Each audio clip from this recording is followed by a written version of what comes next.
తాడేపల్లిలోని వైసీపీ కేంద్ర కార్యాలయంలో 175 నియోజకవర్గాల ఇన్ఛార్జీలతో సమావేశమైన జగన్ పార్టీ నేతలకు దిశానిర్దేశం చేశారు.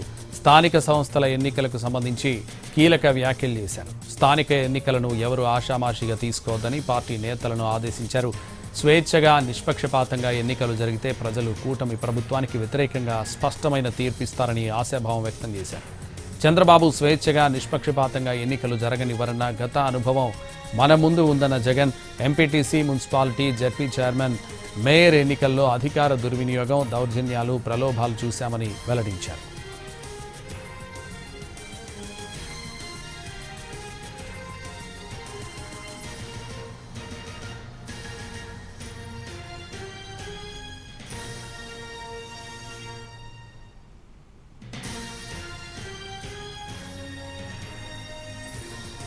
స్థానిక సంస్థల ఎన్నికలను ఆషామాషిగా తీసుకోవద్దన్న జగన్ ఇవి కేవలం గెలుపోటములకు సంబంధించిన ఎన్నికలు కావని అభిప్రాయపడ్డారు.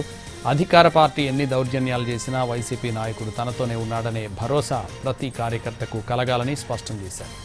ఇప్పుడు కార్యకర్తకు అండగా నిలబడితేనే రేపు సాధారణ ఎన్నికల్లో అతడు రెట్టించిన ఉత్సాహంతో పార్టీ కోసం పనిచేస్తాడని జగన్ అన్నారు.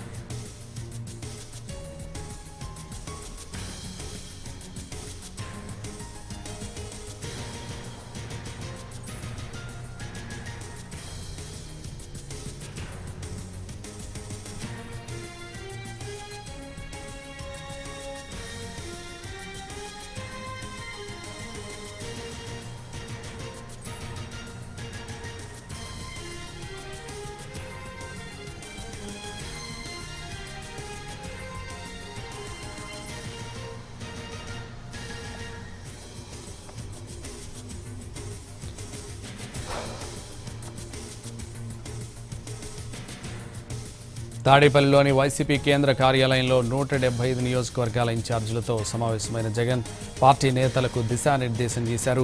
స్థానిక సంస్థల ఎన్నికలకు సంబంధించి కీలక వ్యాఖ్యలు చేశారు. స్థానిక ఎన్నికలను ఎవరు ఆషామాషిగా తీసుకోవద్దని పార్టీ నేతలను ఆదేశించారు.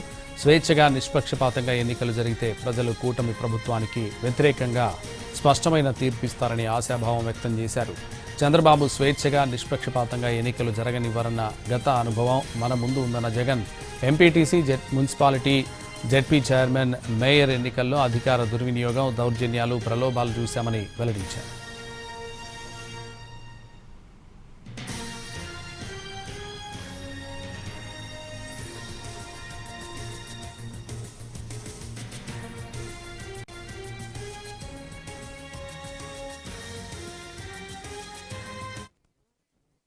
అద్భుతమైన మెజారిటీతో గెలిచేటటువంటి వాతావరణం ఇవాళ రాష్ట్రంలో ఉంది. ఈ 2 సంవత్సరాల 2 మాసాల్లో తెలుగుదేశం పార్టీ మీద తీవ్రమైన వ్యతిరేకత వచ్చింది. దానికి ప్రధానమైన కారణం చంద్రబాబు నాయుడు గారి ప్రభుత్వం చెప్పింది ఒకటి, చేసేది ఒకటి. ఇది వెన్నుపోటు ప్రభుత్వం. ఇంతకు ముందు ఏదో మామను వెన్నుపోటు పొడిచాడు, బంధువులు వెన్నుపోటు పొడిచాడు అనేదే కాదు, చివరికి రాష్ట్రంలో ఉన్నటువంటి రాష్ట్ర ప్రజల్ని కూడా వెన్నుపోటు పొడిచారు. ఇచ్చినటువంటి వాగ్దానాలను నెరవేర్చుకోకుండా మోసం చేసినటువంటి ప్రభుత్వం. ఈ ప్రభుత్వం రేపు లోకల్ బాడీ ఎలక్షన్స్ లో ఖచ్చితంగా వ్యతిరేకమైనటువంటి పరిస్థితులు కనిపిస్తున్నాయి. ఆ రిజల్ట్స్ కూడా వస్తాయని కూడా ఈ సందర్భంగా మేము చెప్పదలుచుకున్నాం. అయితే చిన్న షరతు చూశాంగా, మొన్న పులివెందుల కాన్స్టిట్యున్సీలో లోకల్ బాడీ ఎలక్షన్ జరిగితే ఓటర్లు ఓటు వేయలే, పోలీసులు పక్క నాయకులు వేశారు. అలా కాకోకుండా ఓటర్లు ఖచ్చితంగా ఓట్లు వేసే విధంగా పోలీసు యంత్రాంగం, ఎన్నికల కమిషన్ పనిచేయాలి. పోలీసు యంత్రాంగానికి కూడా ఈ సందర్భంగా మేము సవినయంగా చెప్పదలుచుకున్నాం. ఇప్పటికే 2 సంవత్సరాలు నిండి 3వ సంవత్సరంలోకి ప్రవేశించింది రాష్ట్ర ప్రభుత్వం యొక్క పాలన. మీరేదో తెలుగుదేశం ప్రభుత్వానికి అనుకూలంగా ప్రవర్తించాలని ప్రవర్తిస్తే మాత్రం చూస్తూ సహిస్తూ వైఎస్ఆర్ కాంగ్రెస్ పార్టీ ఊరుకోదు. రాబోయేది మళ్ళా వైఎస్ఆర్ కాంగ్రెస్ పార్టీ ప్రభుత్వమే అని ప్రజలు ఘోషిస్తున్నారు. ఎవరైతే తప్పు చేస్తారో పోలీసు అధికారులు గాని ఇతర అధికారులు గాని వారందరినీ గుర్తుపెట్టుకుని చట్ట ప్రకారంగా వారి మీద యాక్షన్ తీసుకుంటామని కూడా ఈ రోజున జగన్మోహన్ రెడ్డి గారు మీటింగ్ లో చెప్పారు. దీన్ని కూడా అధికారులు, పోలీసు యంత్రాంగం ఖచ్చితంగా గమనించాలని కూడా